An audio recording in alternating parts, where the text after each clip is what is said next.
Bismillahirrohmanirrohim. Assalamualaikum warahmatullahi wabarakatuh. Alhamdulillahirabbil alamin wassalatu wassalamu ala asrofil anbiya wal mursalin wa ala alihi wa sahbihi ajmain amma ba'du.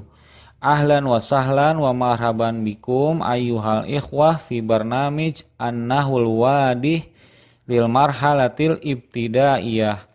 Dalam video lanjutan ini kita akan membahas materi pembelajaran dalam kitab An-Nahwul Wadih, yaitu sebuah kitab untuk mempelajari gramatika bahasa Arab bagi tingkatan dasar, di mana kitab ini terdiri dari 3 jilid dan kita akan memulainya dari jilid yang pertama.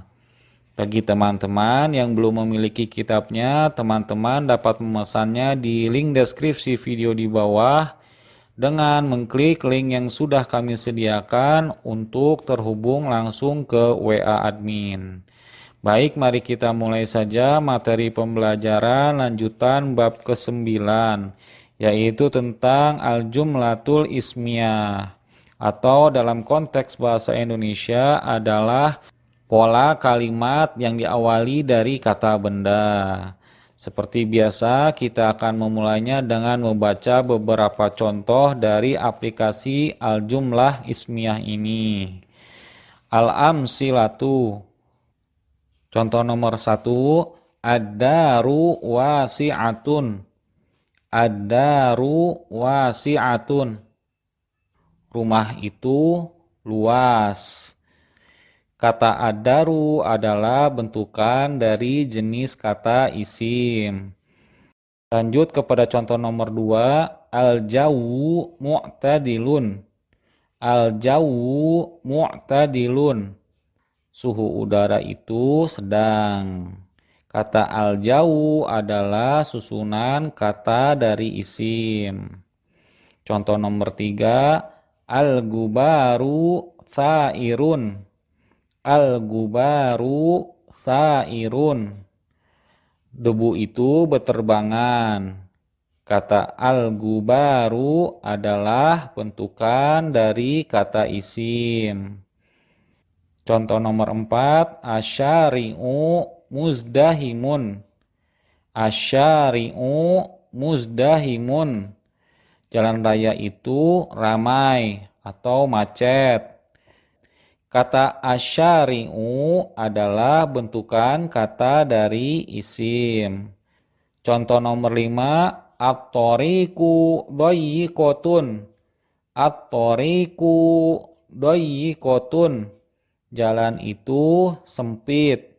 Kata at-tariqu adalah bentukan dari kata isim. Lanjut ke contoh yang terakhir. Al-fa'ratu mukhtabi'atun.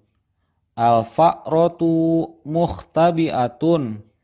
Tikus itu bersembunyi. Kata al-fa'ratu adalah bentukan dari kata isim. Baik, setelah kita membaca contoh, kita lanjutkan kepada pembahasan materinya. Al-bahsu. Al-amsilatus sabiqatu kulluha jumalun mufidatun. Contoh-contoh terdahulu semuanya adalah jumlah mufidah atau susunan kalimat yang sempurna. Wa kullu wahidatin minha murakkabatun minas maini. Dan setiap daripadanya tersusun dari 2 kata isim. Awwaluhuma mubtadi'un. Isim yang pertama dinamakan sebagai mubtada. Wasani khobarun. Dan isim yang kedua dinamakan sebagai khobar. Wali anna kulla jumlatin min hazihil jumali mabdu'atun bismin. Dan dikarenakan semua susunan kalimat itu diawali dengan kata isim atau benda, tusamma jumlatan ismiyatan, Maka susunan kalimat seperti ini dinamakan sebagai jumlah ismiyah atau susunan kalimat yang diawali kata benda atau isim. Baik, setelah kita membaca pembahasan singkat tentang materi jumlah ismiyah ini, kita lanjutkan kepada kaedah.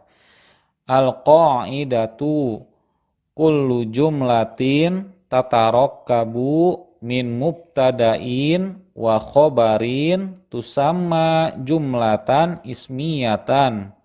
Kaedahnya adalah setiap kalimat yang tersusun dari mubtada dan khobar maka dinamakan sebagai jumlah ismiyah atau susunan kalimat yang dimulai dengan isim ataupun kata benda.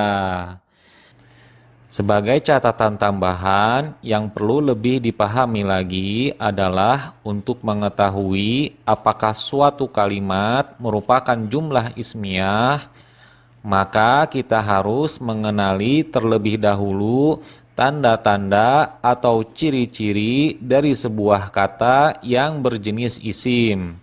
Di antaranya seperti nomor 1, bahwasanya isim dapat menerima atau dapat dimasuki huruf awalan alif dan lam.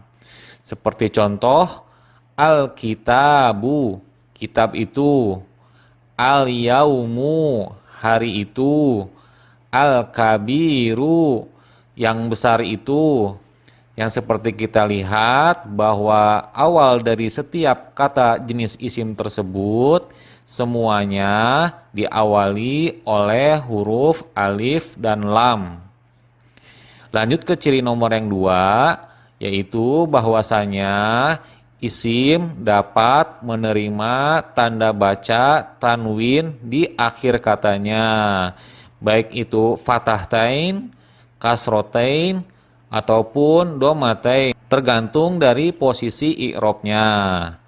Seperti pada contoh, kitabun, kitab, yaumun, hari, kabirun, besar.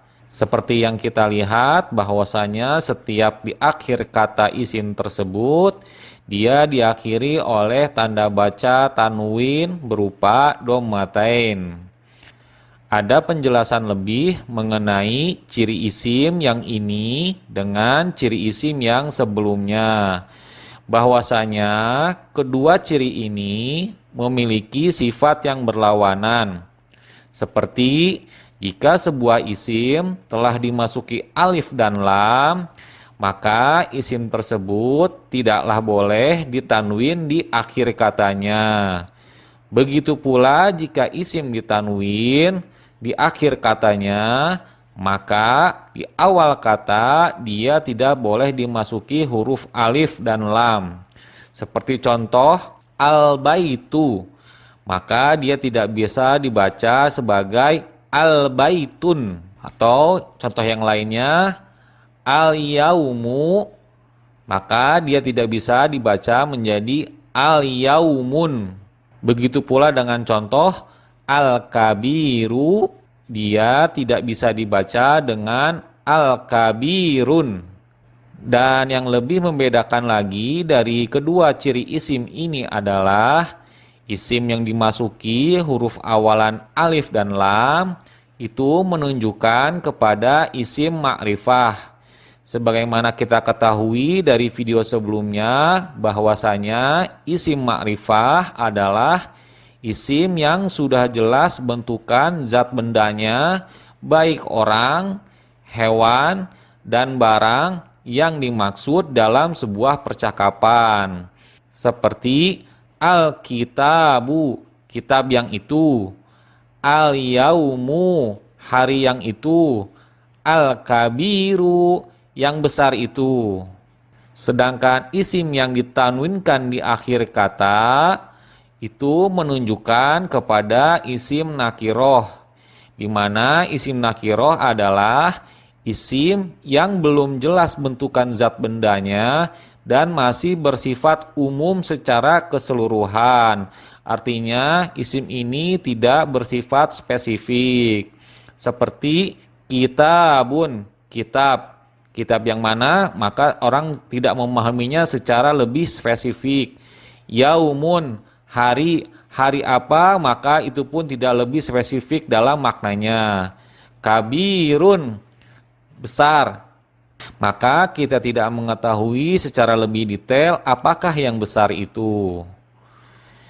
Lanjut ke ciri isim yang nomor 3, bahwasanya setiap isim bisa diawali ataupun dimasuki huruf panggilan nida seperti ya.